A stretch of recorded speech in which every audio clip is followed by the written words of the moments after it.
ছেলের বাবা বলতেছে যে এই কাজের মেয়েকে আপনারা সাজগোজ করে নিয়ে আসেন, রেডি করায় কাজের মেয়েকে আমরা বিয়ে করে নিয়ে যাবো।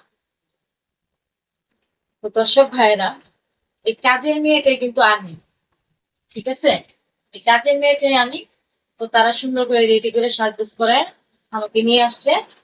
তারপরে তারা আর কি করবে, বিপদ পইরা করে আমার বিয়ে করে নিয়ে গেছে। তো আমি যখন ছেলের বাসায় গেছি, বাসর করে গেলাম। বাসর করে যাওয়ার পরে ছেলে আমাকে বলতেছে যে তুমি কি সবকিছু বুঝো? আমি আমি তো বুঝি না, আমি বুঝবো কি করে? ছেলে তো আগে আরো দুইটা বিয়ে করছে, তো বউ থাকে না, বউ চলে যায়। ছেলে তো বয়স্ক, আমার তো একদম বয়স কম, ছোট আমি। তো আমার বয়স একদম কম। তারপর ছেলে আমার বলতেছে কি যে তুমি এভাবে কাটছো, এভাবে উল্টো পরে বলতেছে যে ডগি সিস্টেমের করো। তা আমার তো যেভাবে বলতেছে আমি ওইভাবেই করতেছি। কিন্তু আমার মনে করেন যে প্রথম যখন মেশিনটা আমার ভিতরে দিল,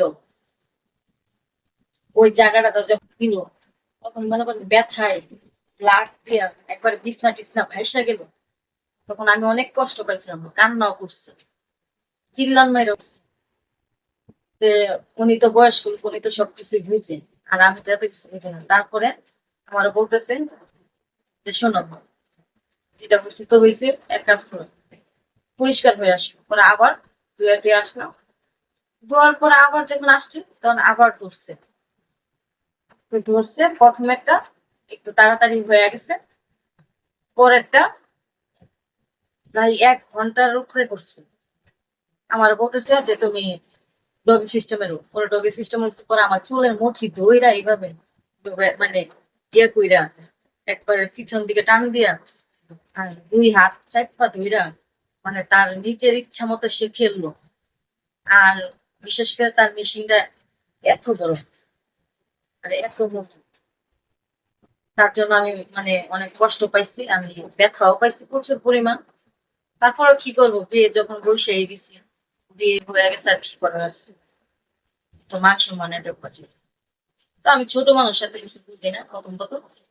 তারপরে সে প্রায় 1-1.5 ঘন্টার মতন খেলা করলো আমার সাথে, তার নিজের ইচ্ছা মতো দুই পা কান্দে নিয়ে এবার দুই হাত চাপা ধইরা আমারে, আর এই লাইট দুইটা এইভাবে এইভাবে চিপছে। আমার তো শক্ত বিচি আসলো, চিপার পরে এত ব্যথা, পরের দিন সকালবেলা নরম হয়ে গেছে। ব্যথায় আমি লড়তে পারি না, এত জোরে জোরে আমার চাপছে, বুঝছেন দর্শক ভাইয়েরা আপুরা। তো পরে তার সন্তান আমার পেটে হয়ে গেল। তার সন্তান যখন আমার পেটে আসছে, তো আর কি করবো, যা হওয়ার তো হয়েছে। তো এই চিন্তা করে এভাবে চলতে থাকলো। তার সাথে আমার প্রায় 2 বছর সংসার জীবন।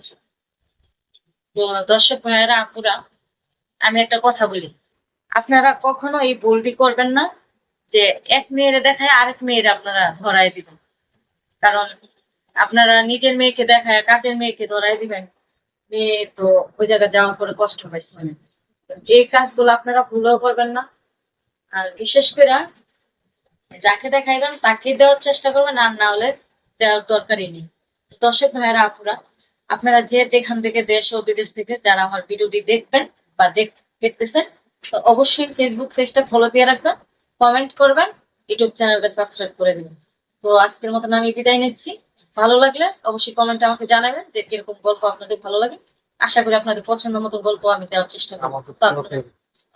আপনারা সবাই আমার জন্য দোয়া করবেন যাতে আমি আরো বড় হতে পারি, আমি আরো উপরে উঠতে পারি। তো সে অনুযায়ী আপনারা ভালো থাকেন, সুস্থ থাকেন। আল্লাহ হাফেজ।